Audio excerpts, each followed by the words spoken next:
Olá, meu nome é Mariana Branco, sou psicóloga clínica e criadora do canal Psicologia do Apego. Hoje vamos falar sobre raiva e o sentimento mal entendido. Será que você sabe lidar com a raiva e sabe identificar como é que ela é dentro de você? Vamos tentar também entender como é a raiva dentro da teoria do apego. Então fique comigo até o final desse vídeo para tentar compreender também como é a raiva dentro da sua história de vida. Não se esqueça então de dar um like, se inscrever no canal. Até mais! Trouxe aqui para vocês para a gente discutir o tema raiva, um sentimento mal entendido e dentro da teoria do apego. Então, a raiva e suas expressões. Recentemente me chamou muito a atenção que uma emissora de TV abordou sobre o tema da raiva de uma maneira, de uma perspectiva muito diferente. Eles trouxeram que na Nigéria há um local onde eles criaram uma sala chamada Sala da Fúria.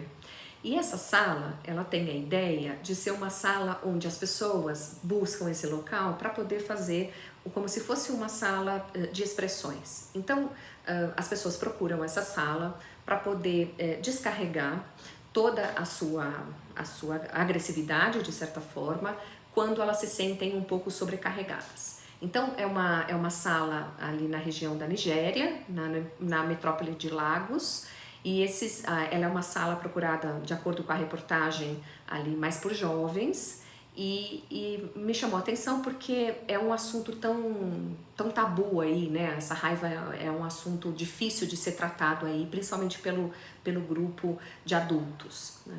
Então, aqui eu trouxe para a gente falar um pouco sobre a raiva não expressa, né? Então, a raiva não expressa, ela pode vir a gerar uma agressão e uma violência, tá? Então, a psicologia fala muito disso, a necessidade de trazer a expressão da raiva.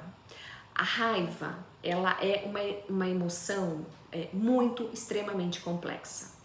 Ela é delicada de ser administrada. Delicada porque muitas vezes ela não é identificada. Vamos pensar que lá na vida como crianças, nem sempre a gente teve habilidade de poder identificar nossos próprios sentimentos. Então, se a gente não teve habilidade de poder identificar nossos sentimentos, nem sempre a gente sabe entender o que é que está acontecendo com a gente. E também, às vezes, não parece ser muito bem validado o fato de dizermos que estamos com raiva. Então, vamos pensar que numa vida de adulto, enquanto estamos num ambiente de socialização, dizer que estamos com raiva pode não ser muito bem aceito. Então, esse processo de dizer, né, de identificação do sentimento de raiva em um local, né, ou ambiente social, como eu disse, ele pode ser muito difícil de ser validado.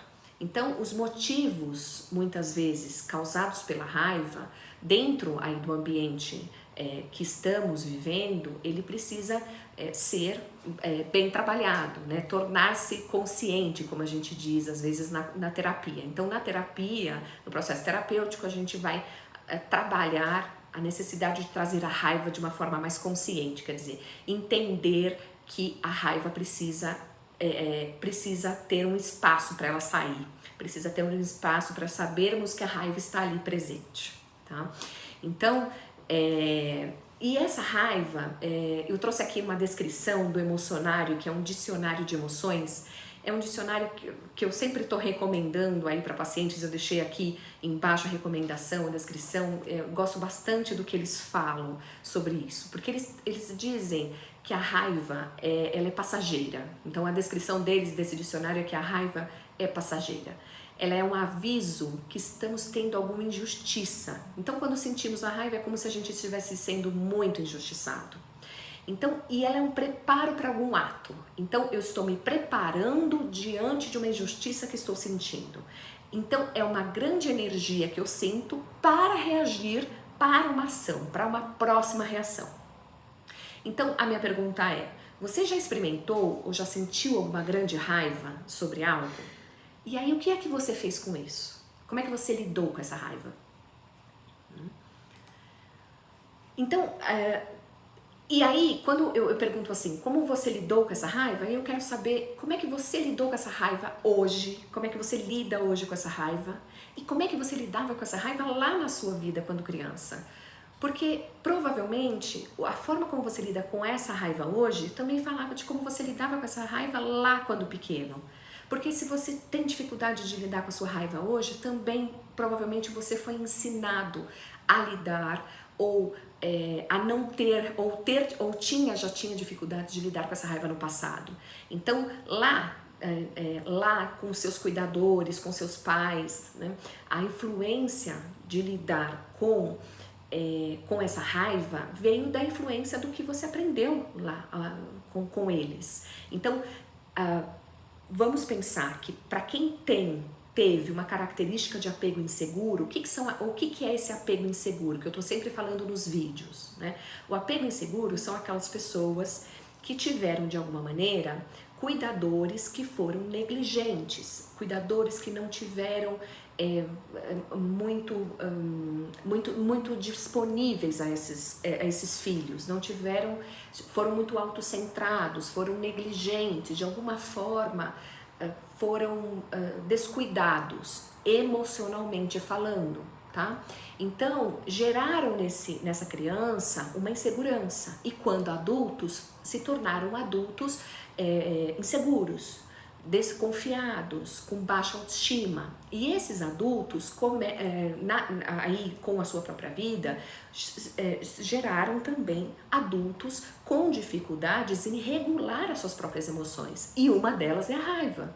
Então pode-se gerar adultos com dificuldades em lidar com a raiva. Então podem ser adultos muito agressivos, muito violentos, adultos que não sabem identificar o que é que estão acontecendo com eles, aí gerados, como eu disse, com esse apego inseguro.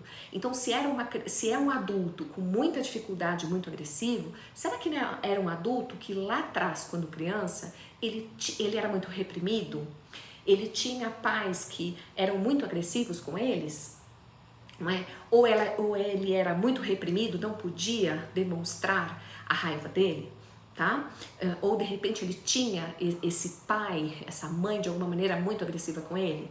Então aqui eu trago essa raiva para a gente começar a pensar o que é que ela trazia, o que é que ela reflete na minha própria vida passada, tá? Então o quanto vale a pena a gente pensar que a raiva de hoje ela pode estar sim relacionada ao nosso passado. Tá? Então, eu quero aqui trazer um pouco esse assunto, mas para a gente poder tentar entender cada vez mais sobre a gente, poder entender um pouquinho sobre o nosso passado e entender que a gente pode também evoluir sobre nós mesmos. Então, espero que tenham gostado do vídeo. Tá aqui a referência embaixo e também os slides também dessa apresentação. Não esqueçam, então, de se inscrever no canal, de curtir, então, a nossa página e até breve.